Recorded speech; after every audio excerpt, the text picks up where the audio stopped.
Visuals and photo shoots are, after music, the second thing K-pop fans love the most, and while a lot of these pictorials blew us away with how great they are, there are a few that are just a huge mistake. Stellar. Throughout their 7-year-long career, Stellar had a couple of photo shoots that sent a large wave of criticism their way. In 2016, Stellar did a photo shoot with a well-known fashion photographer Rhoda, who was known for doing photo shoots that could be considered Lolita style. A few months after the photo shoot was taken, Rhoda had to face a lot of hate coming from the netizens after they discovered his Instagram page and realized that he only really does photo shoots in the Lolita style. Thankfully, netizens decided to send their criticism to the artist and not to the artist starring in the photo shoots. Huge majority of netizens claim that Rhoda's pictures should not be considered an art and that they are actually very offensive. As sad as it is, this wasn't the first time Stellar's photo shoot was considered controversial. Back in 2014, Stellar released the song and music video Marionette, and their agency, Top Class Entertainment, used some questionable marketing tactics to promote the song. Through Stellar's Facebook page, the agency shared a series of posts to engage with the fans, but the posts were deemed distasteful due to their suggestive nature. One of the posts reads, "We will need Oppa's help to reveal our marionette. The more likes our page gets, the more you will see of the marionette's sexy and charming looks." In 2018, Stellar's Ga-young revealed that most of the time, they were pressured by their agency to pull through with a sexy and seductive concept, even if they personally didn't want to. When the girls were preparing for their comeback with Vibrato, the outfits for the concept photos were too much according to the girls. They ended up consulting it with the agency, who let them change into something more comfortable and appropriate, but in the end, the agency still used the photos where the girls are wearing revealing outfits. Ga-young sadly remarked that Stellar is always remembered for their shocking concepts, and not a lot of people remember them for their music. Sadly, Stellar has disbanded a few years ago, but on the brighter side, no one can force them into anything they don't want to do anymore. SHINee. It's strange talking about SHINee and controversy together, but not even they could escape an inappropriate and scandalous photo shoot. In 2012, SHINee released a series of concept photos for their album Sherlock. Unfortunately, these concept pictures were met with criticism right from the start. The opinions about this photo shoot were divided among Shawwals, especially those photos showing off the members in provocative poses and posing half bare. At that time, the average age of SHINee members was 20 years old, and while some fans pointed out that the idols are growing up and are allowed to reveal their sexier sides, the others described the pictures as too provocative and inappropriate for idols. With these concepts, the boys went back to the fresh and bright pretty boy image of Romeo that was released in 2009. One claim that stood out among the others was that Minho's concepts have a very strong Lolita vibe. At the time of the photo shoot, Minho was in his early 20s, but his makeup, his hairstyle, and the camera angle made him look much younger than he was. Some even pointed out that the bottle he was holding in the pictures uncomfortably reminded them of a baby bottle. Sulli. In 2016, Sulli and Guhara participated in a photo shoot together, and unfortunately, the situation didn't end well. Sulli uploaded a picture of her and Hara on her Instagram, but soon after the post was made, she began receiving massive amounts of hate from both her fans and non-fans alike. Netizens thought that the picture looked as if she was trying to make her look way younger than she is, but not in a good way. The picture features Sulli and Guhara sharing one big t-shirt that says Johnson's Baby Oil, and Sulli captioned the picture, "Friendship picture, my love Hara." Although the picture might seem innocent, both Sulli's fans and netizens begged her to take the picture down. They were mainly concerned about the girl's expressions paired with the provocative nature of the picture and the revealing clothing as well. They deemed it too Lolita to even be considered as appropriate. Sulli then quickly deleted the picture. What's interesting to note is that this photo shoot came from the same photographer who came under fire after working with Stellar, Rhoda. Sulli worked with Rhoda on one of her photo shoots, which was also met with a lot of criticism because the netizens felt like the majority of Rhoda's photo shoots exploited the innocent side of the female models. What's worth mentioning is that Rhoda was actually sentenced to 8 months in prison after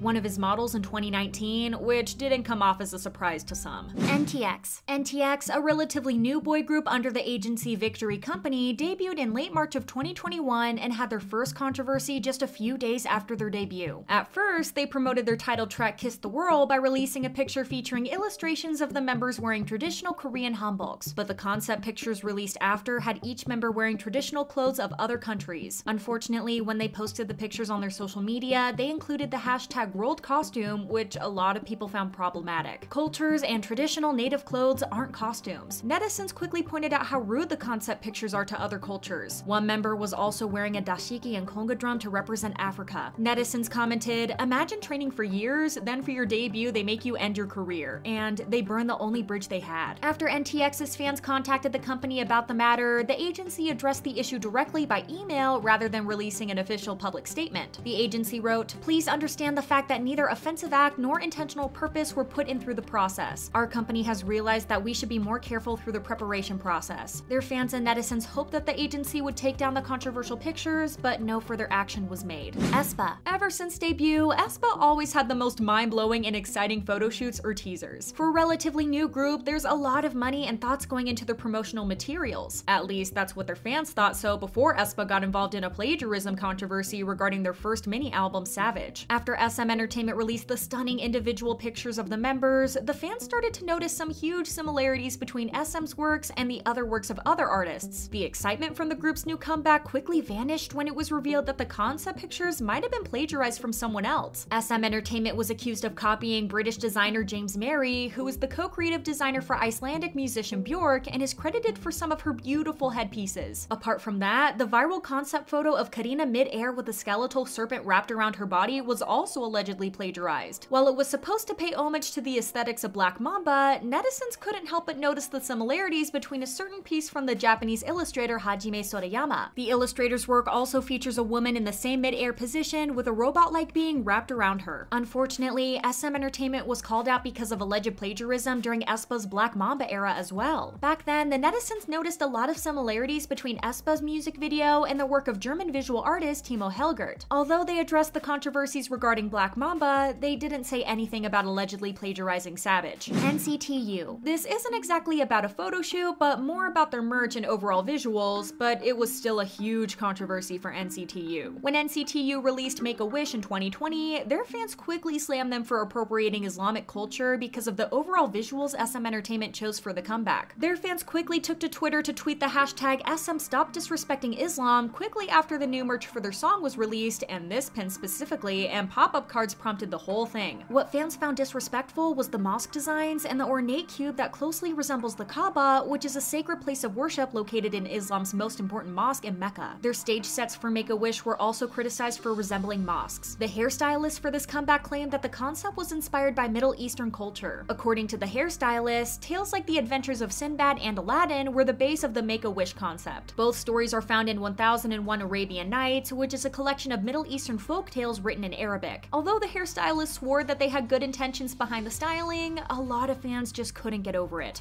Nature. This one is oddly similar to what happened with NCTU. In January of 2022, the girl group Nature announced that they would be having a comeback after almost 2 years of no releases. Throughout the years, the members changed their image and returned with the song Dika Dika, and it was a disaster right from the start. The comeback information and teaser pictures raised concerns among the netizens because everything seemed like it was another case of cultural appropriation. On January 19th, the teaser image for their special album was posted, and the fans immediately noticed that one of the members was wearing a bindi. The bindi is a colored dot or sticker worn in the middle of the forehead, originally by Hindus, Buddhists, and Jains. It can symbolize a lot of things, including marriage. When the music video was released, their fans and netizens noticed more things that were disrespectful. The music playing in the music video intro seemed to contain traditional Indian melodies, and even though it was combined with hand gestures that are synonymous with Asian dance, the moves have also been used to mock the stereotypes of this kind of dance. Then it became obvious that almost all of the members were actually wearing bindis. While there was a small conflict in the beginning whether this was actually appropriation or appreciation, many people from that area of Asia expressed their disappointment at how many times their culture has been disrespected in K-pop. What was also disappointing was the fact that this was Nature's first comeback after almost 2 years. Since then, neither the group or the label NCH Entertainment has responded to the accusations, and Nature hasn't released anything since Dika Dika, so who knows what the future holds for this group. That's it for today. Let us know your thoughts in the comments below. Thanks for watching. Bye!